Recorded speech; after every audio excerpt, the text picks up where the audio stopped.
Dwellers in Darkness, Chapter 7. The Toa Hagah had in their time gone through some pretty bad days. Finding out the Makuta they had been chosen to protect was a traitor who intended harm to the Matoran, getting turned into a Hagah by the power of evil Rudaka, getting attacked by a Toa Hagah gone bad in Metru Nui. All of those were pretty high up on the bad day scale. But nothing quite compared to being magnetized to the walls of an underground tunnel, while molten protodermis surged toward you, and searing death was only a handful of seconds away. That was in a class by itself. "Anyone got any great ideas?" asked Iruni. No one answered. "Then how about last words?" The hissing sound of the protodermis as it drew closer was suddenly drowned out by the sound of smashing stone and tearing metal. Rock and dust rained down from above. The Hagah looked up to see a huge hole had been torn in the tunnel ceiling. Looking down at them through it was what looked like a giant reptilian creature. "And what have we here?" the being rumbled. "6 Toa and their fish tank in danger?" "It talks," said Bamonga. "I don't care if it sings, dances, and can juggle Kanoe blindfolded," said Iruni. "Can it get us out of here?" The great beast nodded. "I can. I will. At least until I find out who you are. If I am not satisfied with the answer, then I will throw you back." There was a moment of terrible vertigo and complete disorientation. The next thing the Hagah knew, they were in another part of the tunnel. The beast was with them, though noticeably smaller in size. Also present was the water tank containing Zaktan. "Now, by the right of salvage, I ask who you are, who you were before, and why you are here," said the beast.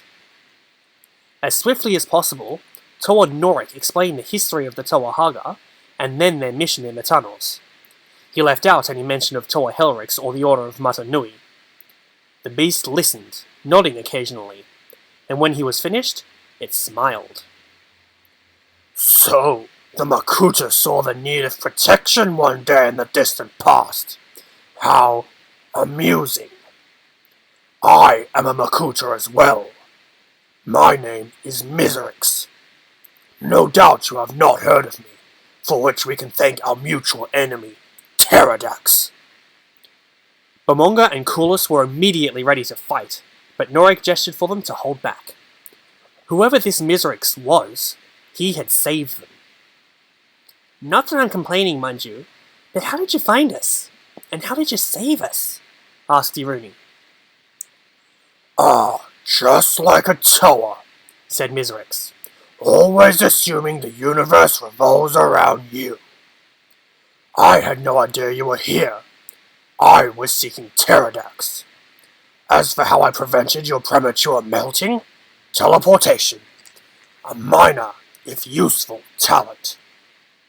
"What makes you think Pterodax is down here?" asked Toa Pooks. The others knew Pooks was just buying time. His mask was analyzing and copying Miserix's power, but that took a while to do. "I could say I smelled his stench," said Miserix.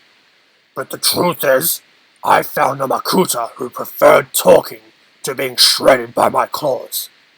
He pointed me in the right direction, and in return, I did not tear him apart. He was quite intact when I absorbed him into my body. And by the way..."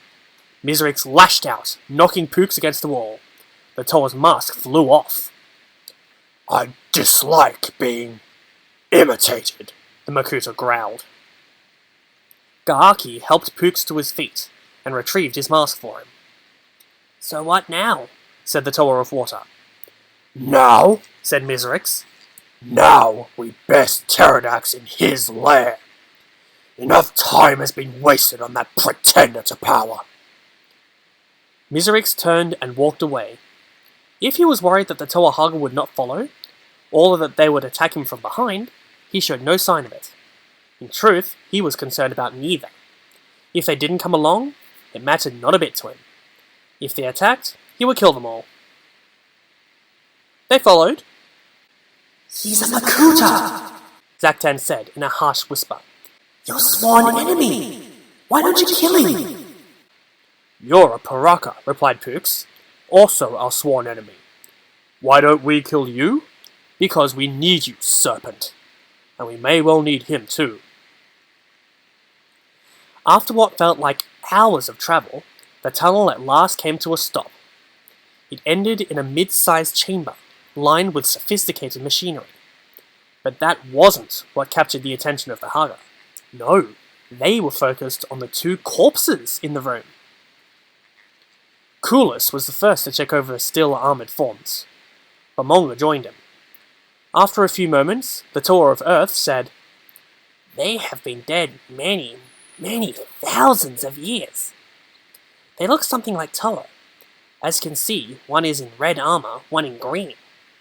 And they wear masks as we do. There's something different. Maybe a lot of things. Miserix extended a claw and scraped a piece off the armor of one of the bodies. He examined it carefully. Fascinating. This armor is not made of protodermis. I would guess nothing about them is, from their organic tissue to their masks. Yet all things are made of protodermis. If they are not, that can only mean that they're not from around here, finished Norik. But what were they doing here, miles beneath Metru Nui? How did they die? And what is this place? Before Miserix could answer, there was a crackle of ozone. The group turned to see a hole forming in space behind them. Within the hole, they could see nothing but darkness at first. Then the vague outline of figures coming toward them from the void. I believe we are about to have company, said Miserix. Perhaps, Hagah, we will get to see just how effective you are at protecting a Makuta after all. To be continued.